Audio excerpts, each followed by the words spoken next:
The race weekend from the Pepsi Super Speedway continues here on the NNSCRA Sports Channel as we begin qualifying for the Division 2 drivers here, getting ready for their 9th race of the season in the Skittles Super Speedway Series. Now, if you didn't tune in to earlier qualifying session for Division 1, we're at the Pepsi Super Speedway, another 3-mile track, and in all honesty, it's almost as if we've basically gone to last week's race at Coca-Cola Super Speedway. Just a little tiny bit of difference in configuration. The one thing that we saw, at least in the qualifying session, that maybe we won't see during the race was the fact that these drivers didn't have any difficulty with tire heat, tire pressures, shooting them up to the outside wall. Then again, it was qualifying. We only really saw them double wide, maybe a brief moment of 3 wide. When the green flag drops here tomorrow for Division 1 and on Sunday for Division 2, maybe, just maybe, we are going to see them 4 and 5 wide, and we will see cars sliding up into the wall. That was the big issue that a lot of drivers had in last week's 2 races at Coca-Cola, even though we did manage to run the entirety of the Division 2 race under the green flag.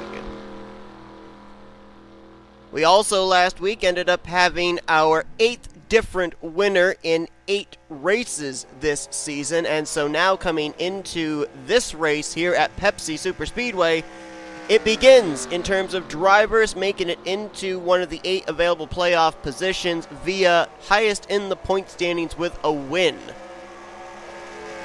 So we're going to have to wait and see if we can have a repeat winner here this weekend for Division 2, or will we end up having a 9th different driver go to victory lane. If that's the case, it's going to come down to basically at the end of the season, let's say if we have for instance, where in our 15 regular season races we have 15 different race winners, what it will come down to is the top 8 drivers with a win in the standings would be the 8 drivers that would be in the playoffs. So important to get that first win, but also equally important to get that second victory to make sure you have a confirmed spot in the chase for the championship this season. The only driver that's managed to do that to this point in Division 1, Brady Burkhart. None of the drivers here in Division 2 have managed to do that as of yet, as Eric Sadler is going to lay down the first official lap time of round 1 of qualifying. It's a 58.829, and that's already been beaten by both Alex Peñaco and Levi McIntyre, who left pit road just moments after Sadler did. Cody Lamas, Charles Sanford merging with the 14. Lamas, a former pole sitter from this season back at, I think it was Dragonette. No, it wasn't Dragonette. It was Madrid the week after.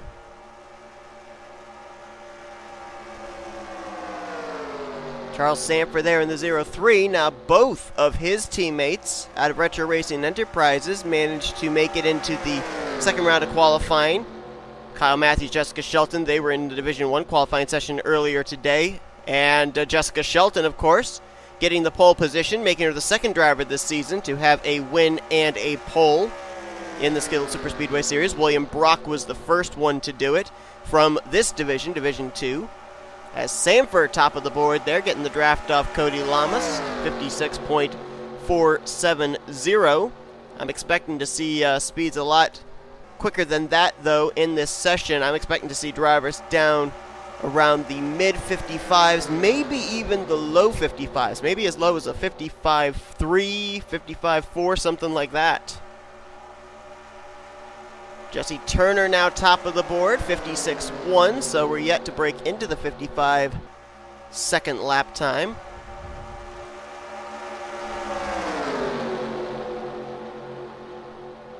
As we'll see what the lap time is going to be here for this group. Simon Solera now top of the board. He's the first driver to break the 55s. 55.979 for the former pole sitter.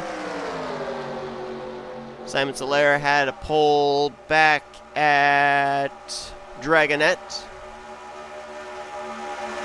And we actually, as Eric Sadler goes back top of the board, 55.833.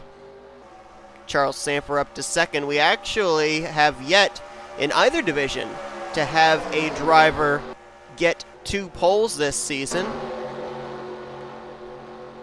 If we count the Division 1 qualifying session earlier today, we have had a total of 17 pole sitters in 17 qualifying sessions. As we're looking at Dylan Young, he jumped up to second, 55.901 for the white and orange deuce. Dylan Young coming into this race 27th in points, but he had a good outing last week at Coca-Cola Superspeedway, bringing it home in the top 5, 4th place. So we're seeing if that team can get things turned around. We saw earlier Cody Lamas behind Charles Sanford.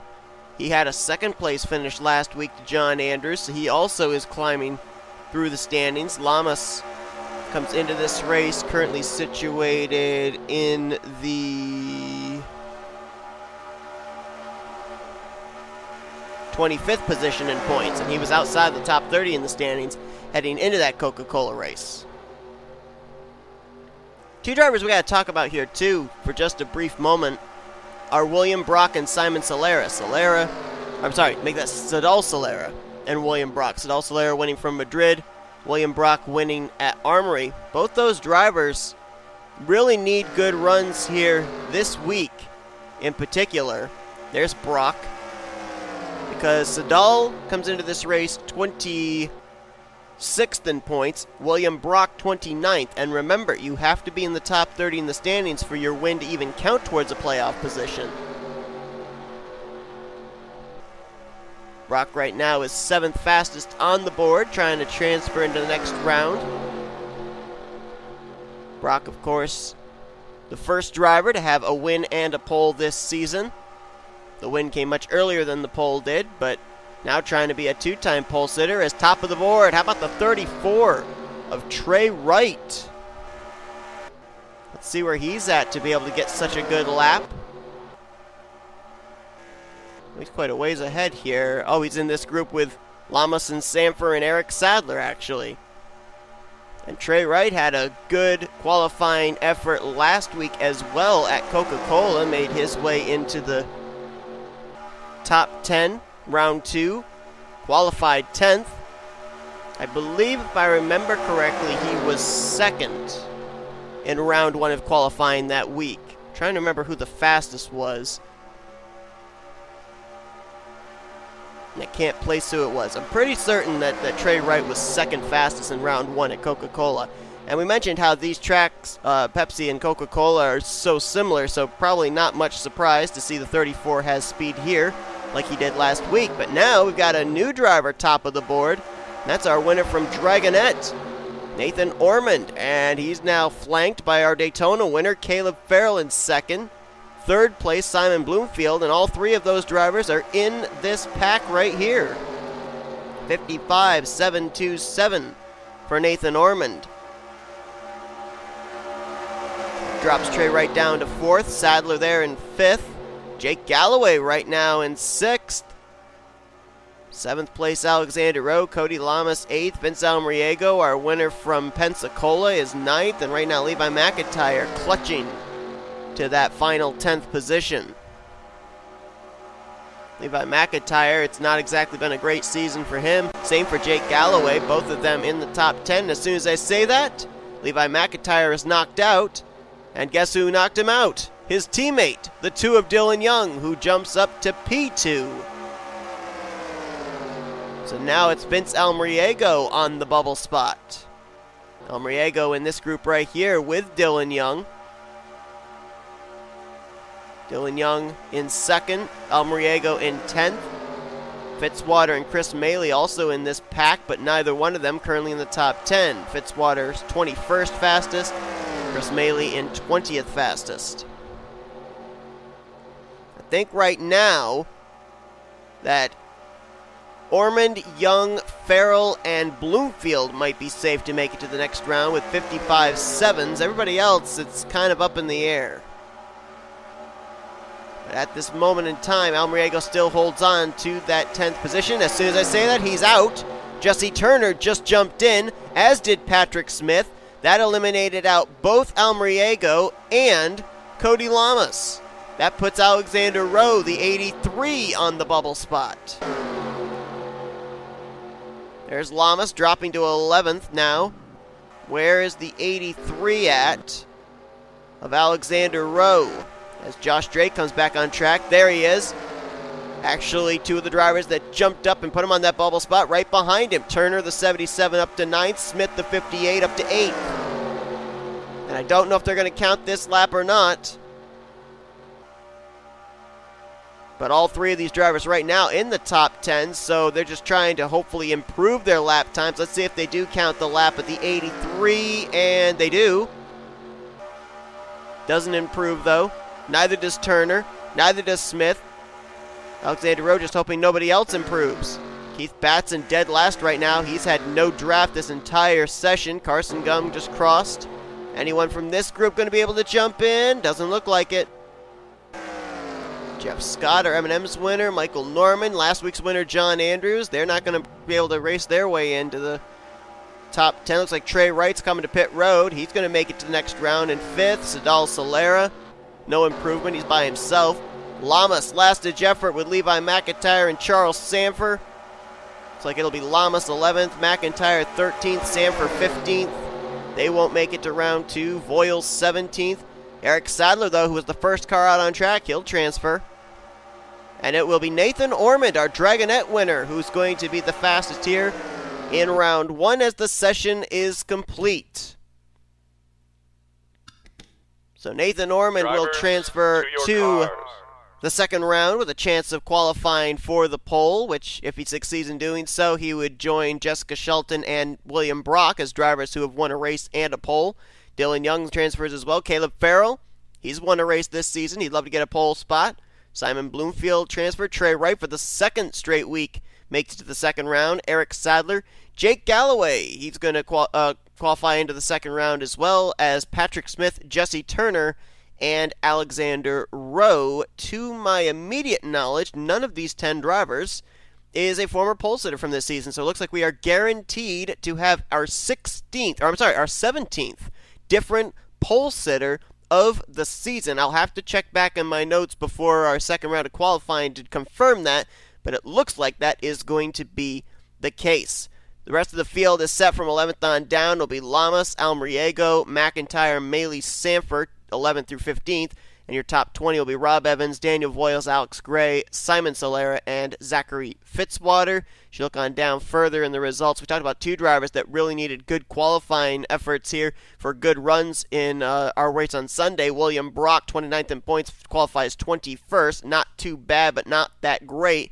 And Sadal Solera, 29th in the qualifying, and comes into this race 26th in points.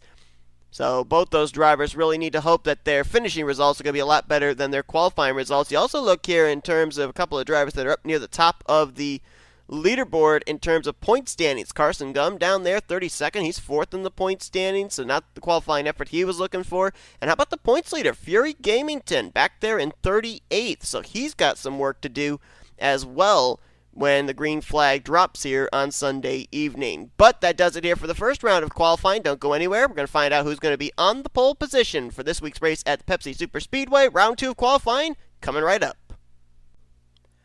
Round 2 of qualifying to determine our pole sitter is underway, waiting for the first car to roll off onto the track. And as I looked back at the qualifying results from the past 8 races, indeed, none of the drivers, with the exception of Dylan Young and Jake Galloway, are former pole sitters. So we have about a 80% chance of a different pole sitter here today. There is Jake Galloway, who took the pole position back at Armory Digital Super Speedway. Been a bit of a struggling year so far for the 23 car as he comes into this race finding himself all the way down in, I believe it's the 39th or 38th position in points. I'll have to double check on that.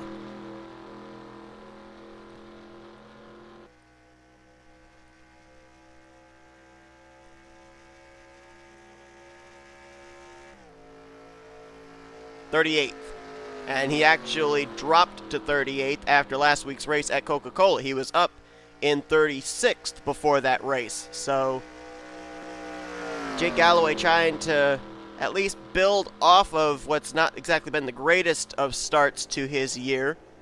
and trying to become the first ever two-time pole sitter in the Skittles Super Speedway Series. Let's real quickly, while Galloway gets ready to put down his first time lap, just took the green for it.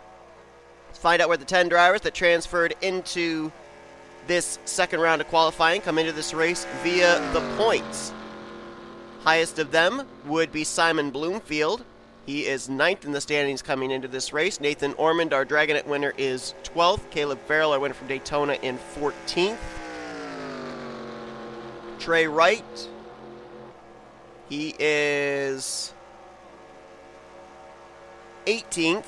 Alexander Rowe, 19th. Eric Sadler, 20th.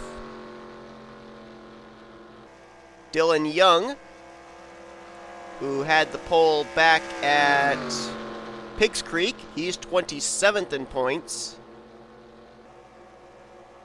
Jesse Turner is 36th in the standings. Patrick Smith is 37th, and Jake Galloway is 38th. So there's 3 drivers right there that could really use a good run here today.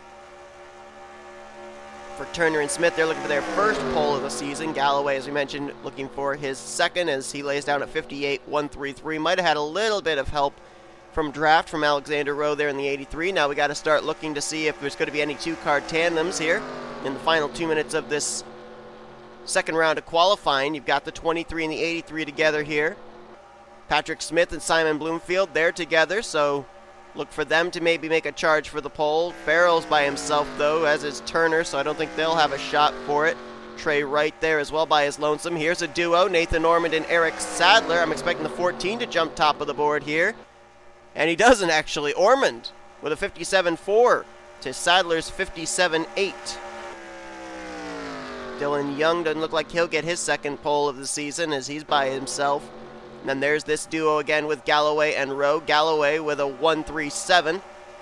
Patrick Smith bests that with a 106.